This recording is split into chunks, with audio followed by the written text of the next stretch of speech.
आज हम महिला पर्यवेक्षक के फर्स्ट यूनिट स्वास्थ्य एवं पोषण से संबंधित से रिलेटिव हमने आज कुपोषण का चैप्टर लिया है। तो आज हम कुपोषण के चैप्टर से संबंधित आज इम्पोर्टेंट क्वेश्चन करने वाले हैं। तो आइए हम देखते हैं इन क्वेश्चन को।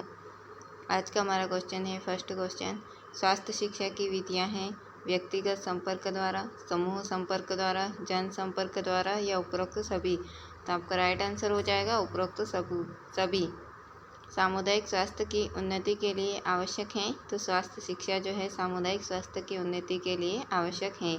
अस्वास्थ्य वातावरण को रोका जा सकता है कानून द्वारा, स्वास्थ्य शिक्षा द्वारा, जन जागृति पैदा करके या उपरोक्त सभी। तो इसका राइट आंसर हो जाएगा उपरोक्त सभी। ये जो चारों ऑप्शन दिए गए हैं ये सही है। इसी के द्वारा अस्वास्थ्य वातावरण को रोका जा सकता है। अशिक्षा के कारण लोगों में फैलती हैं। तो आपको बताना है कि अशिक्षा के कारण लोगों में क्या फैलती हैं।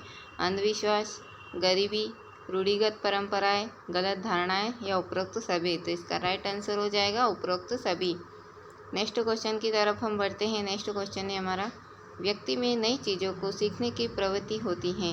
तो किसी भी उम्र में, जैसे बालक, किशोर, वयस्क, वृद्ध, अगर बच्चा जो रहता है, बच्चे, व्यक्ति, बुजुर्ग, जो भी बालक, किशोर, वयस्क, वृद्ध, कुछ भी अगर सीखना हो तो किसी भी उम्र में वह सीख सकते हैं। सीखना एक प्रक्रिया है तो दो तरफा विधि एवं सक्रिय है। व्याख्यान है तो समूह संपर्क विधि। जन संपर्क विधि द्वारा स्वास्थ्य शिक्षा दी जाती है तो दूरदर्शन द्वारा।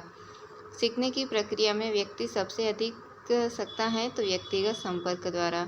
वर्कशॉप है तो समूह संपर्क विधि। जन संपर्क विधि द्वारा शिक्षा दी जाती है तो एक ही समय में असंख्य लोगों को। भारत के स्वास्थ्य संबंधी समस्याएं हैं संक्रामक रोगों की समस्या, बढ़ती जनसंख्या की समस्या, पोषण संबंधी समस्या, उपरोक्त सभी। तो आपका राइट आंसर हो जाएगा उपरोक्त सभी। नेक्स्ट क्वेश्चन है, पोषण संबंधी समस्या के अंतर्गत आता है। फर्स्ट ऑप्शन दिया गया है रक्ताल्पता, सेकेंड ऑप्शन दिया गया है प्रोटीन कैलोरी कुपोषण, थर्ड ऑप्शन है अंधता, फोर्थ ऑप्शन है उपरोक्त सभी। तो आपका राइट आंसर हो जाएगा उपरोक्त सभी। अगला है, आहार में आयोडीन की कमी से होता है तो घेंगा। अगर हमारे आहार में आयोडीन की कमी हो जाती है तो घेंगा यानी गाइटर रोग हो जाता है। इनमें से कौन सा रोग भारत की जन स्वास्थ्य संबंधी समस्या नहीं है। हैजा, मलेरिया, मधुमेह, क्षय रोग। तो आपका जो सही आंसर होगा वो होगा मधुमेह, यानी थर्ड ऑप्शन आपका सही हो जाएगा। नेक्स्ट क्वेश्चन है, संक्रामक रोग हैं तो मधुमेह, उच्च रक्तचाप, हैजा, रिक्टेस। तो आपका राइट आंसर हो जाएगा हैजा। नेक्स्ट है, कुष्ठ रोग हैं तो कुष्ठ रोग जो है एक संक्रामक प्रकृति का है। भारत में मातृ शिशु मृत्यु दर का कारण है जनसंख्या वृद्धि, गरीबी, अशिक्षा, उपरोक्त सभी। तो आपका राइट आंसर हो जाएगा उपरोक्त सभी। पर्यावरण स्वास्थ्य की प्रमुख समस्याएं हैं तो कौन है, वायु प्रदूषण, जल एवं मृदा प्रदूषण, नाभिकीय प्रदूषण या उपरोक्त सभी। तो आपका राइट आंसर हो जाएगा उपरोक्त सभी। 4000 की जनसंख्या पर होने चाहिए। तो अगर किसी गांव की या कस्बे की अगर 4000 की जनसंख्या होने पर एक चिकित्सक होना चाहिए। राष्ट्रीय कुष्ठ नियंत्रण कार्यक्रम कब चलाया गया। तो ये जो कार्यक्रम है 1954 और 55 में चलाया गया। अगला है, राष्ट्रीय फाइलेरिया नियंत्रण कार्यक्रम की शुरुआत कब हुई। तो 1955 में हुई। नेक्स्ट है, उत्तम पोषण की विशेषताओं में क्या शामिल है। व्यक्ति शारीरिक एवं मानसिक रूप से क्रियाशील होता है। निद्रा, गहरी व मल निष्कासन पाचन क्रिया के ठीक होने से उत्तम होता है। व्यक्ति के पाचन, रक्त संचरण, श्वासोच्छ्वास, ग्रंथि तंत्र आदि समुचित रूप से कार्य करता है तथा संक्रामक रोगों के खिलाफ प्रतिरोधक क्षमता होती है। शरीर की कार्य शक्ति में भी वृद्धि होती है जिससे वह चुस्त एवं फुर्तीला बना रहता है। शरीर को पर्याप्त मात्रा में शक्ति एवं ऊर्जा मिलती है जिससे जल्दी थकावट नहीं होती। कथन आपके सामने 4 कथन दिए गए हैं। ए ऑप्शन है केवल 1, बी ऑप्शन है 2 और 3, सी ऑप्शन है 1, 3 और 4 और डी वाला ऑप्शन है 1, 2, 3 और 4। तो आपका राइट आंसर हो जाएगा, यानी डी वाला ऑप्शन जो है सही आपका हो जाएगा। अगला है, स्वस्थ जीवन के लिए हमारे भोज्य पदार्थों में कुछ विशेष तत्व पाए जाते हैं जिन्हें भोजन के विशिष्ट अवयव कहते हैं। अग्रलिखित में कौन इसके अवयवों में शामिल है। तो आपको बताना है कौन शामिल है। कार्बोहाइड्रेट, प्रोटीन, वसा एवं लिपिड, रेशेदार पदार्थ या खनिज लवण। इसमें ऑप्शन दिए गए हैं, उपरोक्त में कौन सा कथन सही है। 1 और 2, 2 और 3, 1 और 4, 1 2 3 4 और 5। तो आपका राइट आंसर हो जाएगा डी वाला ऑप्शन जो है आपका सही हो जाएगा।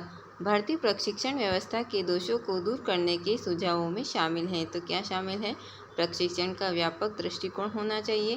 प्रशिक्षण में भावनात्मक एकता को जागृत करने वाली उत्सुकता होनी चाहिए। स्थानीय प्रशिक्षण पर विशेष ध्यान देना चाहिए। देश की परंपराओं, मूल नीतियों व मर्यादा का ध्यान रखना चाहिए। उपरोक्त में कौन सा कथन सही है? ए ऑप्शन दिया गया है 1 और 2, बी ऑप्शन दिया गया है 1 और 3, सी ऑप्शन दिया गया है 1 2 और 3 और डी वाला ऑप्शन है 1 2 3 और 4। तो आपका जो राइट आंसर हो जाएगा डी वाला ऑप्शन आपका सही हो जाएगा। अगला है, शरीर के पोषण का कार्य भोजन ही उसमें निहित तत्वों के माध्यम से करता है। अग्रलिखित कथनों में कौन से कथन इसके कार्यों में शामिल हैं? पहला ऑप्शन दिया गया है शरीर की वृद्धि और विकास करते हैं। दूसरा ऑप्शन है ऊर्जा उत्पादन करता है और तीसरा है पोषक तत्वों के कारण शिशु अवस्था, बाल्यावस्था, किशोरावस्था में तीव्र गति से वृद्धि व विकास हो पाता है। और चौथा ऑप्शन है प्रोटीन शरीर के विभिन्न कोशिकाओं में प्रोटोप्लाज्म के रूप में उपस्थित होता है। कथन दिए गए हैं 1 और 2, 2 और 3, 1 और 4, 1 2 3 और 4। तो आपका राइट आंसर हो जाएगा डी वाला ऑप्शन आपका सही हो जाएगा। अगला है, पोषण विज्ञान के कार्य क्षेत्र से संबंधित निम्न प्रश्नों पर विचार करें। पहला ऑप्शन है शरीर क्रिया विज्ञान बताता है कि मानव शरीर व उसके विभिन्न अंग किस प्रकार अपना कार्य करता है। दूसरा ऑप्शन है मानव जीवन एक रासायनिक प्रक्रिया का परिणाम है। मनुष्य का आंतरिक एवं बाह्य कार्य ऊर्जा द्वारा संपन्न होता है। तीसरा ऑप्शन दिया गया है शरीर के विकास काल में ही अगर उचित पोषण नहीं मिलता तो शारीरिक विकास अवरुद्ध हो जाता है। भोजन की पर्याप्तता एवं पौष्टिकता परिवार की आर्थिक स्थिति पर निर्भर करती हैं। उपरोक्त कथन में कौन सा कथन सही है? केवल 1, 2 और 3, 1 और 4, 1 2 3 और 4। तो आपका राइट आंसर हो जाएगा डी वाला ऑप्शन जो है आपका सही हो जाएगा। बढ़ते हैं नेक्स्ट क्वेश्चन की तरफ। नेक्स्ट क्वेश्चन है हमारा, ऊर्जा के इतिहास से संबंधित अग्रलिखित कथनों पर विचार करें। ऑप्शन है आपका लेबोइजर ने सर्वप्रथम 18वीं सदी में दाहरपकम में ऑक्सीजन गैस के महत्व से अपनी अनुसंधान ऊर्जा उपापचय के मूल सिद्धांत की नींव डाली। सेकेंड ऑप्शन है लेबोइजर ने बताया कि ज्वलन क्रिया में ऑक्सीजन की आवश्यकता होती है। तीसरा ऑप्शन दिया गया है पेटर्न कोपर तथा बायट ने सर्वप्रथम कैलोरीमीटर का आविष्कार किया जिसके द्वारा कैलोरी या ऊर्जा मापी जाती है। चौथा ऑप्शन है अमेरिकी वैज्ञानिक अटवाटर ने ऊर्जा मेटाबॉलिज्म पर महत्वपूर्ण खोज की। उपरोक्त में कौन सा कथन सही है? आपको बताना है। ऑप्शन ए दिया गया है 1 और 2, बी ऑप्शन दिया गया है 1 और 3 और सी ऑप्शन दिया गया है 1 2 और 3। डी वाला ऑप्शन दिया गया है 1 2 3 और 4। तो आपका राइट आंसर हो जाएगा डी वाला ऑप्शन आपका सही हो जाएगा। अगला क्वेश्चन है, श्वसन गैस मीटर से संबंधित निम्न कथनों पर विचार करें। फर्स्ट ऑप्शन है एक नई उपकरण का निर्माण जर्मनी के मैक्स प्लैंक इंस्टीट्यूट में तैयार किया गया। सेकंड है कार्य के दौरान ऊर्जा चयापचय का निर्धारण गैस मीटर के द्वारा किया जाता है। तीसरा है इस यंत्र में हल्के जार का डब्बा होता है जिसमें निस्वतः आयु के आयतन को लिपिबद्ध करने के लिए 1 मीटर होता है। चौथा ऑप्शन है निश्चित अवधि में शारीरिक क्रिया की जाती है और इस अवधि में जो सांस निकलती है उसका आयतन मापा जाता है। उपरोक्त में कौन सा कथन सही है? केवल 1, 2 और 3, 1 और 4, 1 2 3 और 4। तो आपका जो डी वाला ऑप्शन है आपका सही हो जाएगा। अगला क्वेश्चन है मनुष्य को ऊर्जा की आवश्यकता क्यों पड़ती है? क्योंकि पहला ऑप्शन है मानव शरीर यंत्र या इंजन की भांति कुछ कार्य संपादित करता रहता है। शारीरिक कार्यों को संपादित करने के लिए ऊर्जा की आवश्यकता होती है। सेकंड है गतिशील अवस्था में ही यंत्र को ऊर्जा की आवश्यकता होती है परंतु शरीर को प्रत्येक समय ऊर्जा की आवश्यकता होती है। और तीसरा है सोई अवस्था में ही अनिश्चित एवं आंतरिक कार्य शरीर में होता है जिसके लिए ऊर्जा की आवश्यकता होती है। चौथा है भोजन शरीर में ऑक्सीजन के साथ जलकर ऊर्जा उत्पन्न करता है। उपरोक्त में कौन सा कथन सही है? केवल 1, 2 और 3, 1 और 4, 1 2 3 और 4। तो आपका डी वाला ऑप्शन जो है आपका सही हो जाएगा। अगला क्वेश्चन है हाई ब्लड प्रेशर से संबंधित कथनों पर विचार करें। पहला फर्स्ट दिया गया है हाई ब्लड प्रेशर 10 सबसे घातक बीमारियों में से एक है। दूसरा है प्रत्येक वर्ष संसार में इसके कारण 70 लाख मौतें होती हैं। तीसरा है महिलाएं जो गर्भ निरोधक गोलियां खाती हैं। गर्भवती महिलाएं, डायबिटीज़ पीड़ित और गुर्दे की समस्या से ग्रस्त लोगों को यह रोग होता है। फोर्थ ऑप्शन है 92 से 95% हाई ब्लड प्रेशर के मामले वास्तव में प्राइमरी हाइपरटेंशन के होते हैं। उपरोक्त में कौन सा कथन सही है? केवल 1, 2 और 3, 1 और 4, इनमें से कोई नहीं। तो आपका राइट आंसर हो जाएगा 1 और 4, यानी बी सी वाला जो ऑप्शन है आपका सही हो जाएगा।